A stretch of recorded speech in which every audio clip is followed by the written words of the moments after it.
Bismillahirrahmanirrahim. Assalamualaikum warahmatullahi wabarakatuh. Selamat siang, Bapak Ibu sekalian. Sebelumnya izinkan saya perkenalkan diri. Nama saya Fahmi Algobi, mahasiswa S2 Manajemen Gas tahun 2025 dari Universitas Indonesia. Pada kesempatan kali ini saya akan coba untuk mempresentasikan safety case analisis pada kasus kebakaran RU5 Balikpapan pada bulan Mei tahun 2022. Pada kesempatan kali ini saya coba bawakan beberapa agenda. Yang pertama adalah disclaimer, kemudian introduction, kemudian root cause dan kronologi dari kejadian kebakaran itu sendiri, kemudian impact yang muncul dari akibat dari kebakaran tersebut, kemudian dilakukannya hazard dan risk analysis terhadap insiden tersebut, kemudian safety deviation yang terjadi, kemudian yang terakhir adalah preventif dan mitigatif safeguard yang mungkin bisa dilakukan untuk mencegah kejadian serupa terjadi. Pertama, saya coba untuk menyampaikan disclaimer terlebih dahulu. Presentasi ini bertujuan hanya untuk keperluan tugas mata kuliah K3 dan tidak memiliki validitas untuk kepentingan apapun selainnya. Kemudian data yang digunakan dalam presentasi ini juga dicantumkan sumbernya. Jadi apabila tidak ada sumbernya berarti itu merupakan asumsi dari penulis sendiri. Ya, Introduction, Refinery Unit 5 Balikpapan dimiliki dan dioperasikan oleh salah satu subholding PT Pertamina sejak dekade tahun 1960 sampai dengan 1970-an. RU5 merupakan salah satu kilang terbesar di Indonesia dengan kapasitas pemrosesan sekitar 260.000 sampai dengan 300.000 barel per hari. Produk utama yang dihasilkan adalah bensin, aftur, diesel, fuel oil, LPG, dan produk petrokimia petroleum turunannya. RU5 memegang peranan penting sekaligus strategis dalam menopang kebutuhan BBM regional dan nasional. Dapat memasok aftur untuk bandara di wilayah Indonesia bagian timur, serta mendukung stabilitas pasokan energi nasional. Sebelum masuk ke materi presentasi, mungkin saya coba tampilkan terlebih dahulu video berita terkait dengan kejadian kebakaran tersebut. Sebuah kilang minyak milik Pertamina di Balikpapan, Kalimantan Timur meledak pada Minggu 15 Mei 2022 sekira pukul 10.40 waktu Indonesia Tengah. Kabar terbaru terdapat 5 orang yang menjadi korban dan langsung dilarikan ke rumah sakit. Ternyata 2 bulan sebelumnya juga pernah terjadi kebakaran di kilang minyak ini. 2 bulan lalu atau tepatnya 4 Maret 2022, kebakaran melanda kilang minyak Pertamina di Balikpapan. Kebakaran terjadi lantaran adanya flash inlet pipa Vinfan Cooler Hydrocracker B di RU5. Hal tersebut disampaikan oleh Direktur Utama PT Kilang Pertamina Internasional, Joko Priyono. Namun saat itu operasional kilang minyak tersebut kembali normal pasca kebakaran. Kini kilang minyak tersebut justru meledak dan suara ledakannya terdengar hingga radius 2 km. Hal itu disampaikan oleh seorang warga Karangjati Balikpapan Tengah bernama Wati. Setelah terdengar suara ledakan, kemudian muncul kepulan asap tebal dari area kilang minyak. Meski begitu, masih belum ada keterangan resmi dari pihak Pertamina atas insiden ini. Sementara kepolisian langsung terjun untuk menyelidiki penyebabnya.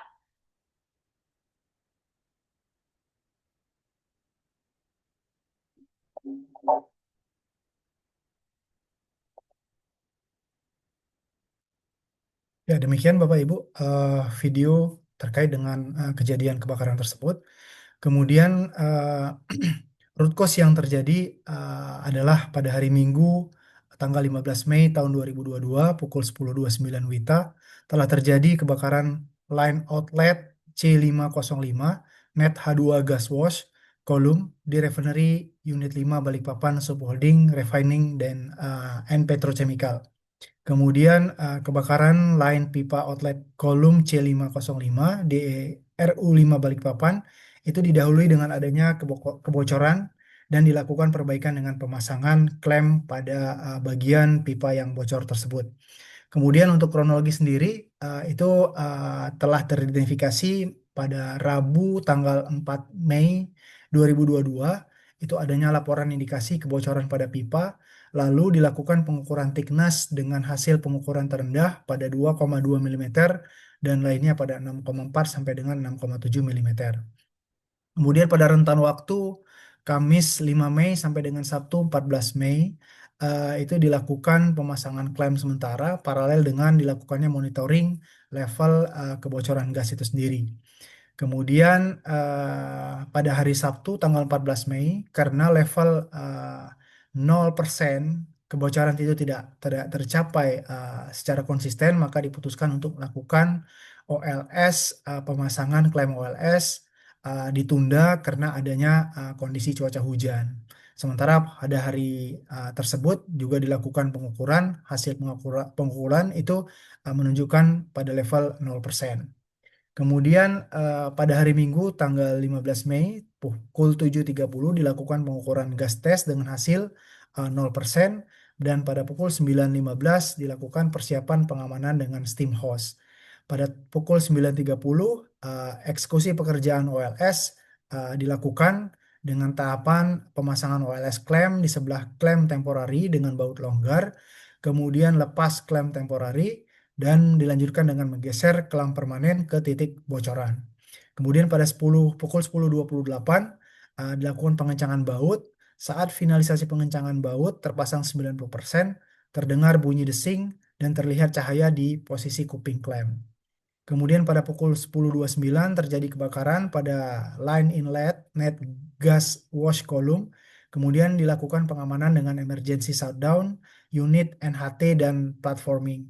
Pada pukul 10.45 api telah dapat dikendalikan dan pada pukul 11.31 api sudah dapat dipadamkan dan dilanjutkan dengan proses pendinginan.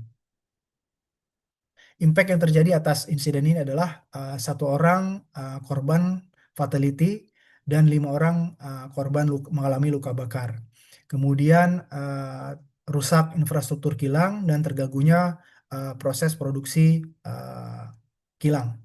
Kemudian tentunya dampak yang terjadi adalah merusak reputasi perusahaan dengan adanya tuntutan dari hukum.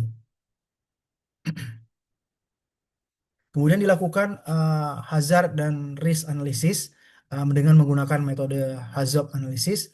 Di sini saya coba untuk mengidentifikasi dari beberapa node. Ada aliran gas, tekanan pipa, koneksi atau fitting, kemudian sumber api atau panas, ventilasi, dan deteksi gas. Untuk aliran gas, guideword-nya adalah tinggi, tidak terkendali, kemudian penyimpangan yang terjadi, kelebihan tekanan, kebocoran tidak terdeteksi, bahaya risiko, kebocoran besar, dan kebakaran. Penyebab potensialnya adalah kerusakan pipa, overpressure system. Pengendalian yang dilakukan adalah pemeriksaan tekanan dan sistem safety valve. Kemudian pada node tekanan pipa, guideword-nya adalah melebihi batas yang ditetapkan. Penyimpangan yang terjadi adalah overpressure. Kemudian bahaya risiko yang terjadi adalah kerusakan pipa atau kebocoran besar. Kemudian penyebab potensial adalah hambatan pada pipa, pemeliharaan tidak memadai. Kemudian possibility pengendaliannya adalah monitoring tekanan, sistem pengendalian. Kemudian untuk node fitting atau koneksi, itu guideword-nya adalah longgar atau pecah. Kemudian penyimpangannya adalah kebocoran. Bahaya resikonya adalah gas bocor, potensi kebakaran. Kemudian penyebab potensialnya adalah pemasangan yang tidak benar atau korosi. Pengendalian yang dapat dilakukan adalah inspeksi dan pengencangan secara rutin. Kemudian untuk sumber api atau panas, guideword-nya adalah dekat atau kontak langsung dengan sumber api. Penyimpangannya adalah percikan api, kemudian suhu tinggi di dekat pipa. Bahaya risikonya adalah kebakaran besar atau ledakan. Penyebab potensialnya adalah pekerjaan panas atau adanya peralatan listrik yang rusak. Pengendalian yang mungkin dilakukan adalah pemantauan, pemisahan area panas dan gas. Kemudian untuk ventilasi, itu guideword-nya adalah kurang atau tidak memadai. Penyimpangan yang terjadi adalah gas tertahan, kemudian terjadi akumulasi di ruang tertutup. Bahaya risikonya adalah kebakaran atau ledakan. Kemudian penyebab potensialnya adalah ventilasi buruk atau ventilasi yang tidak memadai. Pengendaliannya adalah dilakukan perbaikan sistem ventilasi. Kemudian note yang berikutnya adalah deteksi gas. Guideword-nya adalah tidak aktif atau tidak akurat. Penyimpangannya adalah gas bocor tidak terdeteksi dini. Kemudian bahayanya adalah ledakan atau kebakaran. Kemudian penyebab potensialnya adalah sistem deteksi error dan pemeliharaan tidak teratur. Pengendalian yang mungkin dilakukan adalah pemeriksaan dan pengujian sistem deteksi. Di sini dapat saya sampaikan bahwa meskipun di dalam kronologis telah dapat diidentifikasi bahwa sumber masalah berasal dari kebocoran di line outlet C505, namun untuk memberikan hasil analisa yang lebih komprehensif, maka perlu untuk melakukan analisa dengan menggunakan metode HAZOP guna mengidentifikasi apabila terdapat potensi bahaya lainnya yang perlu dimitigasi. Kemudian selain HAZOP, saya juga coba untuk melakukan metode resiko analisis dengan menggunakan fault tree analysis. Uh, di sini hazard yang kita coba analisa adalah kebakaran akibat kebocoran pipa gas. Di sini ada 3 kemungkinan, yaitu kebocoran pipa gas yang diakibatkan oleh materialnya, kemudian penumpukan gas yang mudah terbakar, dan keterpaparan sumber api ataupun panas. Untuk kebocoran pipa gas itu dapat diakibatkan dari kerusakan material pipa, kurangnya inspeksi dan perawatan berkala, kemudian kegagalan pengelasan, kemudian korosi yang menembus pipa, fitting atau seal rusak atau tidak terpasang dengan benar. Tekanan tekanan gas tinggi, overpressure, kemudian adanya kerusakan komponen pengatur tekanan.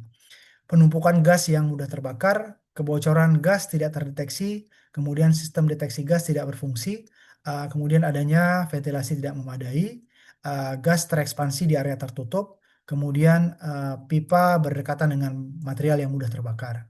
Sedangkan untuk dari potensi sumber api atau keterpaparan panas adalah percikan api dari peralatan elektrik, kemudian pencurian atau vandalisme, kemudian aktivitas manusia yang menyalakan api, kemudian kegagalan sistem proteksi api, kemudian adanya hot work atau pekerjaan tanpa dilakukan pengendalian dan SOP yang tidak diikuti.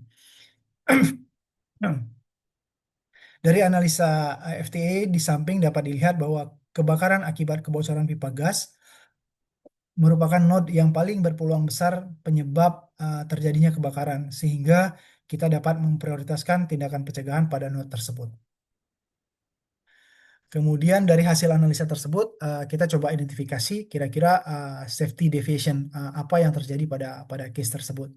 Yang pertama adalah belum memadainya aspek implementasi keselamatan, kemudian terkait dengan alternatif escape route pada saat bekerja di limited access. Kemudian adanya kurangnya kesadaran situasional atau perception terkait dengan risiko pekerjaan yang ditangani.